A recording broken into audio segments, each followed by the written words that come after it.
Fala moçada, tudo bem com vocês? Espero que sim. Eu sou a Tati Pontes e eu tô aqui mais uma vez pra gente compartilhar a palavra de Jesus. O evangelho conforme eu estudo, aprendo e procuro praticar na minha vida. Tô meio gripadinha hoje, então a voz tá aquela mistura de meio grossa, com afinando no final, mas tudo sob controle, tá? Tudo em ordem por aqui, na paz do Senhor. Hoje, a palavra de São Lucas nos fala sobre o maior apelo do período que estamos vivendo na Santa Igreja Católica, sobre a Quaresma, sobre o maior chamado, a conversão. O convite, mais uma vez, do nosso Senhor, à conversão. O que é conversão, Tati? É ir à igreja. Eu tenho lá em casa 2, 3 pessoas que elas não vão à igreja, sabe? Elas não frequentam a igreja. A conversão, ela muitas vezes, e eu ouso dizer que a grande maioria das vezes, ela é necessária por pessoas que estão todos os dias na igreja, que estão ali participando de algumas coisas, não só dos que estão afastados dos caminhos do Senhor. A conversão é colocar Deus no lugar dele. Qual é o lugar dele? Acima de todas as coisas. Amar a Deus sobre todas as coisas é o primeiro mandamento da lei dele. Somente o amando sobre todas as coisas você entra num processo de conversão profunda. Conversão que vem de mudança de mentalidade, né? Conversão que vem, se eu tô reto, eu entro à direita, eu entro à esquerda. Convergir, conversão.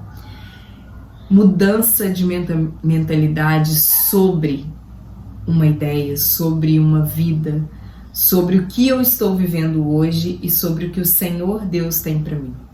Para mim organizar esse caminho do que Ele tem para mim, Ele precisa estar no lugar dele na minha vida, sobre todas as coisas. Porque senão eu me perco. Porque senão eu pego Ele e coloco aqui. Ele tá aqui, mas o meu trabalho é muito importante na minha vida. Então, eu amo meu trabalho mais que a Deus. Eu sou, assim, alucinada com meu marido, sou apaixonada com meu marido. Então, meu marido, Deus e as outras coisas. Não, ele é acima de todas as coisas. E somente com ele eu vou ter sabedoria para encaixar todas as outras coisas no seu devido lugar, né? Esse é o processo de conversão, é de sabedoria. Ele nos ama tanto que ele quer a gente liberto, sábio, né? Ele quer fiéis filhos amados que realmente entendam o que ele tem para nós. E é lindo, perfeito, bom e agradável. A gente vai ver na palavra que nos diz apelo à conversão. Nesse momento, chegaram algumas pessoas para contar o que tinha acontecido com os galileus. Pilatos os havia matado, misturando o sangue deles com o sangue dos sacrifícios que ofereciam. Cruel, né, galera? Jesus lhes respondeu: vocês pensam que esses galileus, por terem sofrido isso, eram mais pecadores que todos os outros galileus? Não. Eu lhes digo, porém, se vocês não se converterem, morrerão todos da mesma forma. E aqueles 18 que a torre de Siloé matou ao cair, vocês pensam que eram mais culpados do que todos os outros habitantes de Jerusalém? Não.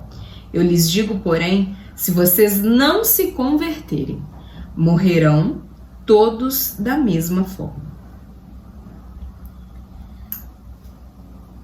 Até aqui é muito interessante e a gente pega Jesus falando sobre o que se acreditava naquela época, né? Que Deus castigava a vida das pessoas de acordo com o que elas dessem fruto ou não, né? Que Deus castigava o pecador, que essa morte aqui seria uma sentença do que eles haviam vivido até ali. né, da vida de pecado dos galileus até ali. E Jesus começa a esclarecer esse ponto pra gente muito obviamente. Não, Deus Pai não castiga. Não pense vocês que... Porque a gente já tende a olhar e falar assim, mas né, Deus quis assim, trazendo para os nossos mundos.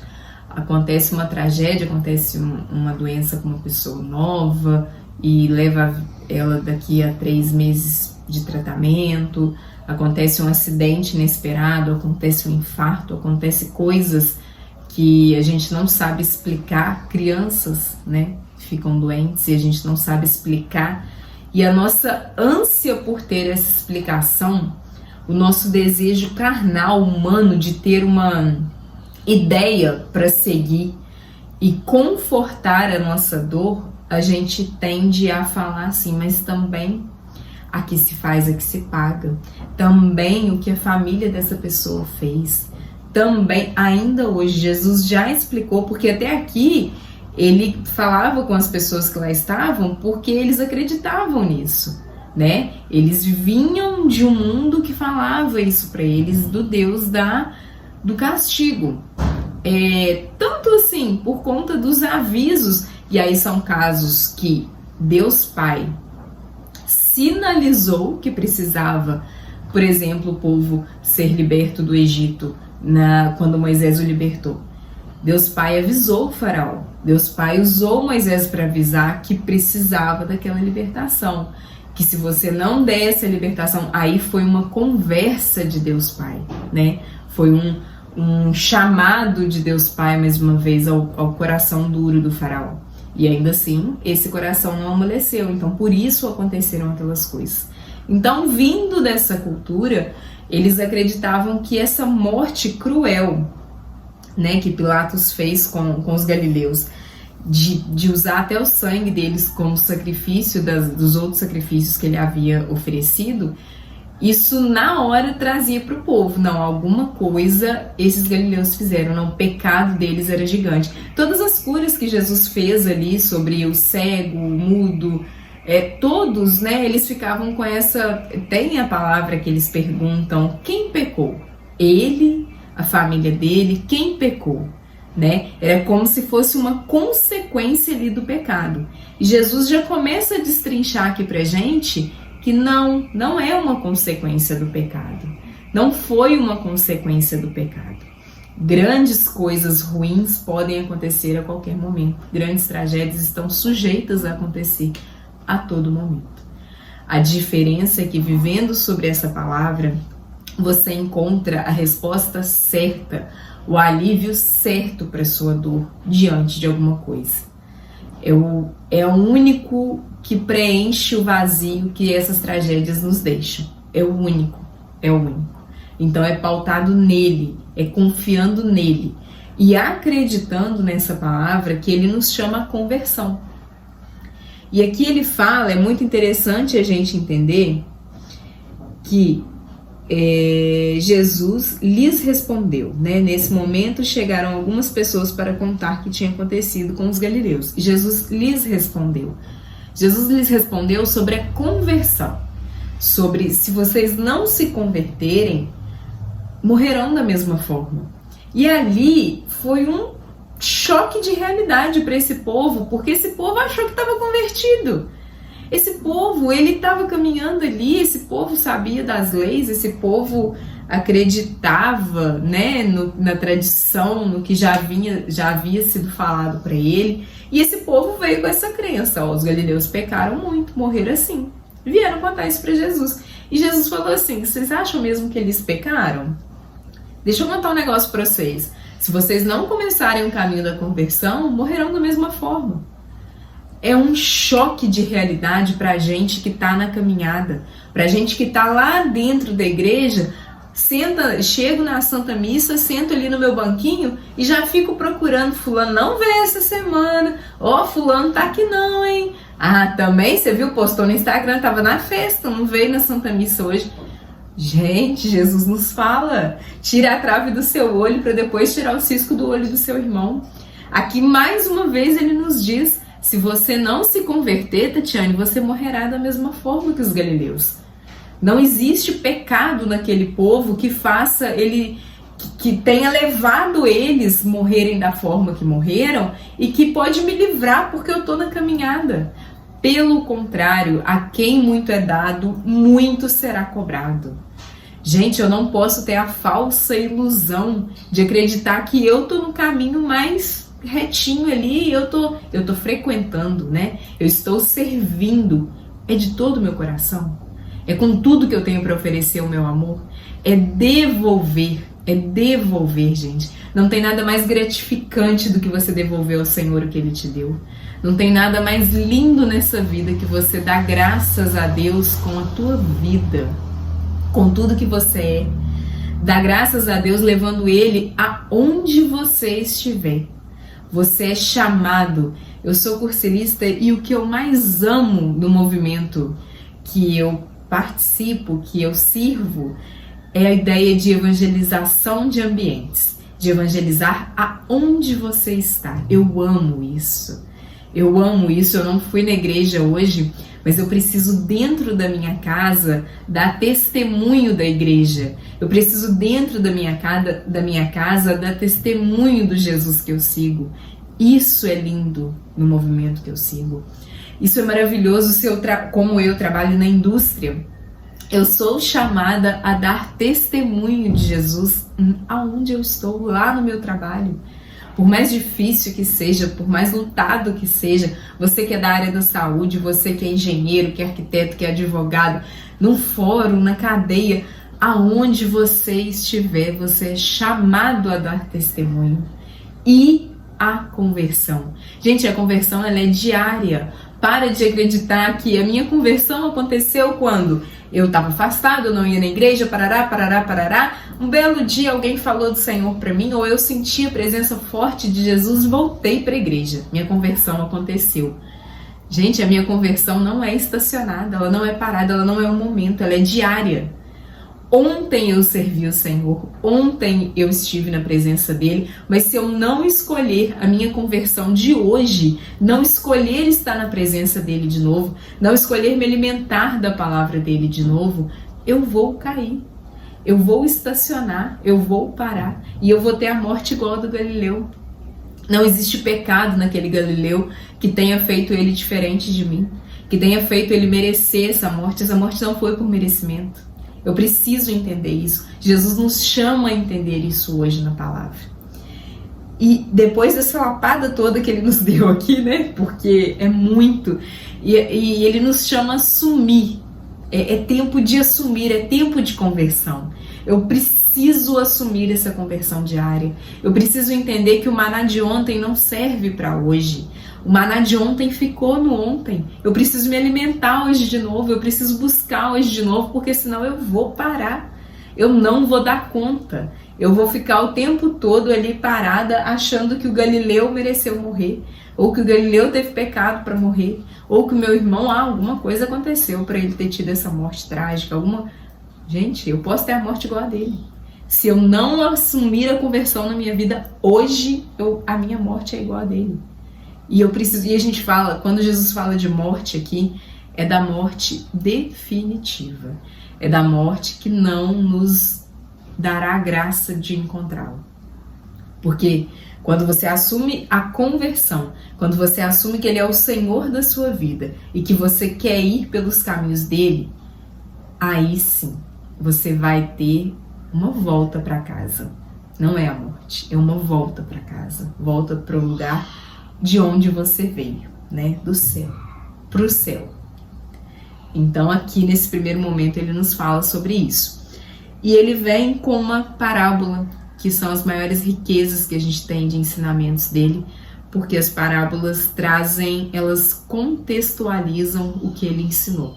Ele ensina e traz um texto ali prático, uma ação da vida para que a gente entenda o que ele acabou de nos ensinar. E ele vem dizendo, parábola da figueira estéril. Jesus contou esta parábola. Um homem tinha uma figueira plantada em sua vinha. Foi até ela buscar fruto e não encontrou. Disse então ao vinhateiro, eis que há 3 anos venho buscar fruto nesta figueira e não encontro.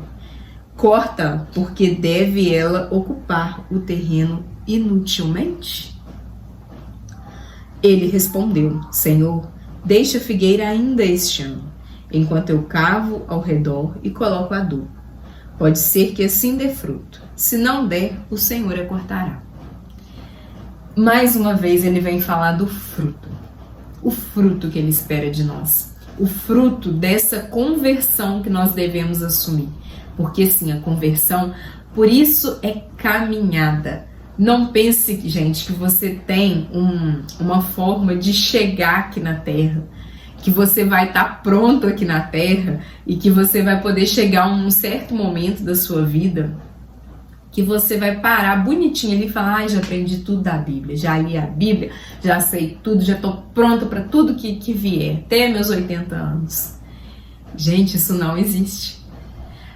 Eu vi um vídeo agora pela manhã do nosso querido Papa Francisco aparecendo depois dos, acho que foram 38 dias de internação, né? E ele apareceu na janela, o povo estava lá para ver ele.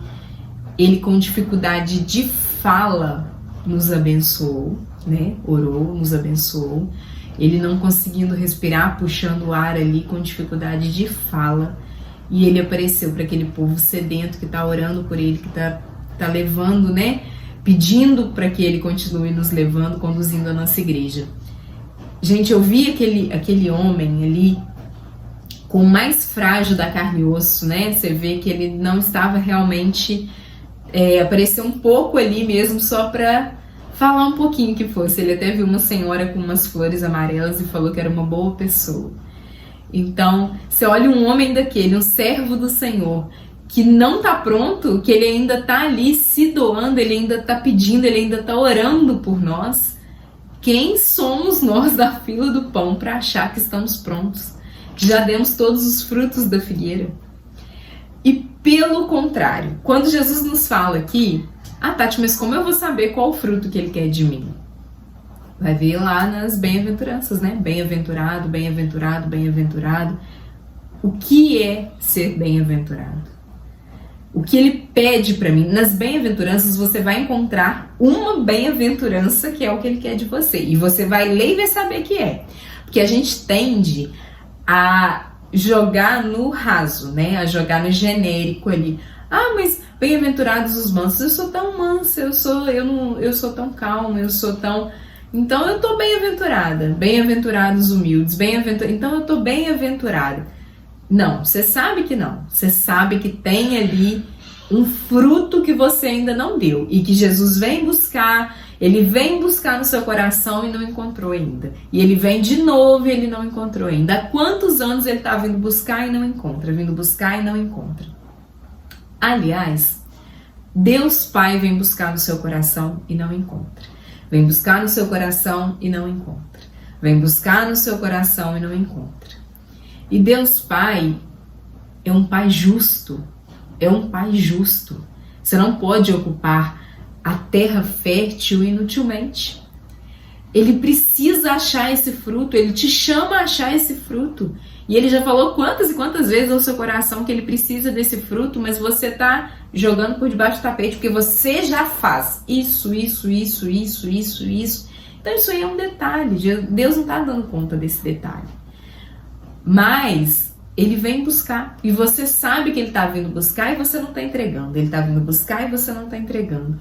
Ele está vindo buscar e você não entrega. Ele fala: está ocupando a terra inutilmente. Eu estou dando todas as condições para que ela gere esse fruto para mim. Estou dando tudo que ela precisa para que ela gere esse fruto para mim. E ela não gera. Eu sou, acima de tudo, eu sou um Deus de amor justo. Eu não vou mais buscar o fruto.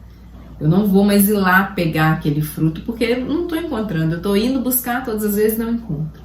E aí a gente tem um vinhateiro misericordioso, amável, que é o nosso Senhor Jesus. Que é aquele que morreu na cruz por nós e que sabe que Deus Pai é um Deus de amor, que tem o melhor para nós e Ele quer nos levar a essa graça de viver o melhor de Deus Pai. Viver o melhor como Deus Pai... A campanha da fraternidade nos fala, né, que Deus entregou tudo pra gente e viu que tudo era bom, né? Então ele sabe que ele ainda tem muito mais a nos entregar e a gente vê que é bom e a gente sentir que é Deus Pai cuidando de nós, que é Deus Pai na nossa vida e que é bom.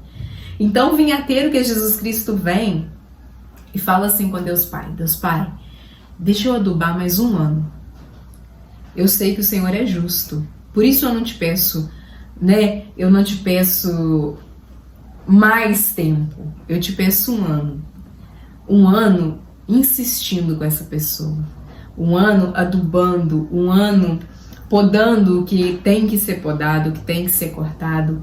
Me dê um ano trabalhando ali para que esse fruto venha. Esse fruto que o Senhor está indo buscar, ele vai vir. Eu sei que ele vai vir.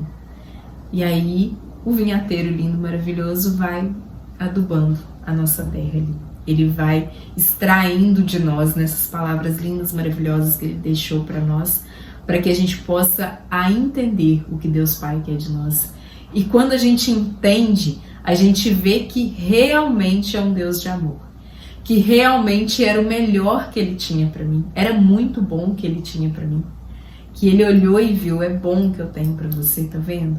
Eu não tô te cobrando fruto porque eu sou carrasco, porque se você não der eu vou te cortar e pronto, acabou. Não, eu estou te cobrando um fruto porque eu sei que é o melhor para você, que eu sei que ao me entregar esse fruto, o alimentado é você, o saciado é você, o que vai colher as melhores coisas desse fruto é você. Então por isso que eu estou te pedindo ele ainda.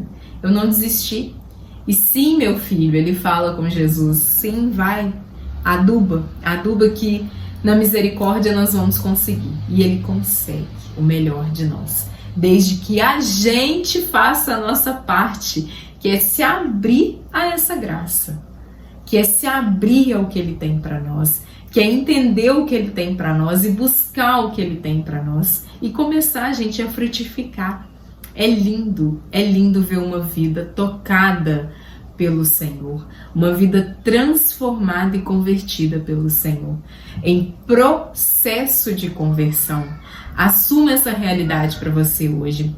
Não ache que você está pronto. É o que eu falei do Papa Francisco, aquele homem que poderia falar: não, deixa eu no meu cantinho aqui, né? Deixa o povo. Não, eu vou lá. Eu não estou pronto, eu preciso que o povo entenda que eu preciso de orações, eu preciso que o povo me veja e clame por mim, pela minha vida, pela minha história e pelo que Deus Pai tem para ele, né? Somente Deus Pai sabe quantos frutos ele ainda precisa dar. Quantos frutos ele deu nessa aparição curtinha que ele falou que uma senhora com flores amarelas era uma boa pessoa, que ele viu aquela multidão e se emocionou e nos abençoou. Então Deus Pai sabe quantos frutos esse momento trouxe para nós, quantos frutos bons isso trouxe para nós. Por isso o Papa Francisco não partiu de volta para casa. Então é por isso, é porque Deus Pai sabe o que cada um de nós ainda tem a frutificar. E ele sabe o momento certo da volta para casa, do ficar aqui. Ele sabe o que ele tem para cada um de nós. E a gente precisa se abrir a essa graça para começar a ouvir, para começar a ficar mais atento, para começar a entender e esclarecer que realmente é isso que ele tem para mim. É isso que ele quer para mim. Sabe, os frutos, gente, os frutos são as coisas mais lindas que a gente pode experimentar nessa vida. São aquelas coisas que a gente olha e fala: eu não sabia que eu tinha capacidade para fazer isso. Eu não sabia que eu poderia dar esse fruto. Como eu dei esse fruto, meu Deus? Por ele, com ele e para ele. Confia, gente, confia que o vinhateiro é capaz de extrair esse fruto de você. Só que você precisa fazer a sua parte, que é se abrir a essa graça. Ele não vai invadir o seu espaço. Ele não vai chegar colocando tudo no lugar. Nossa, eu até falo, Deus, seria tão mais fácil se eu fizesse isso comigo. Joga fora já o que tem que jogar, já muda o que tem que mudar, já me tira de onde eu tenho que sair. Não, ele espera de mim. Ele conta comigo. Ele conta comigo para o processo de conversão.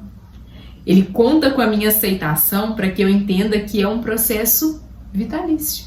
Enquanto eu caminhar aqui na Terra, eu vou precisar assumir esse papel de conversão na minha vida.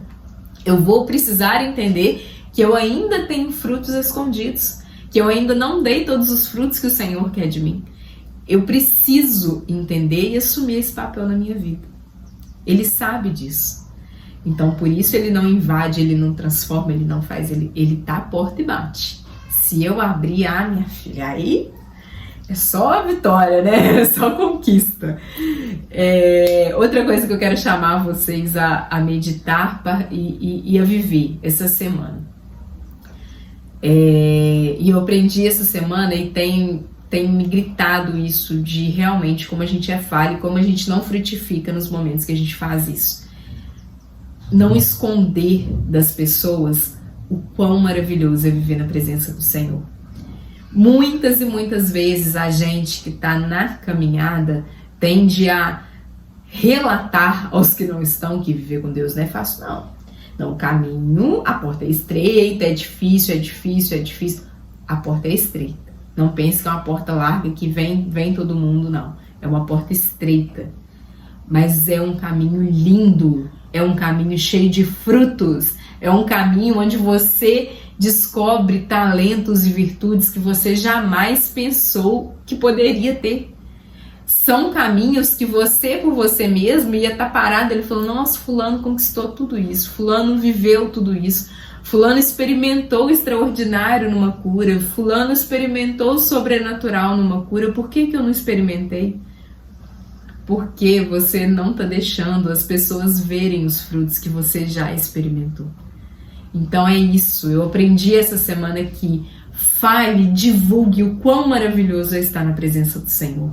Não deixe as pessoas no escuro achando que não, é muito difícil, por isso que eu vou ficar aqui no mundo, o mundo não me cobra nada. O mundo não quer nada de mim. Pelo contrário, o mundo me dá prazer rápido, o mundo me dá tudo que é maravilhoso, o mundo cala todas as minhas dores, né? Ele dopa, é isso que as pessoas precisam entender.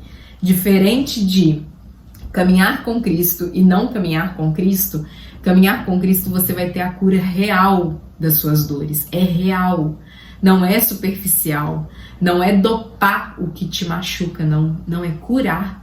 É curar, é cortar o que não está dando fruto dentro de você. É isso, a proposta é essa. E é real, é aprender real, é viver melhor quando outras dores aparecerem. É isso. Então que a gente tenha a graça de divulgar ao mundo o quão maravilhoso é estar na presença do Senhor. O quão rico é estar na presença do Senhor. É a verdadeira riqueza dessa vida. Que a gente tenha esse chamado a frutificar na nossa caminhada e na nossa jornada o quão maravilhoso é estar na presença do nosso amado. Amém? Assim seja. Espero que vocês tenham uma excelente semana e até semana que vem, moçada.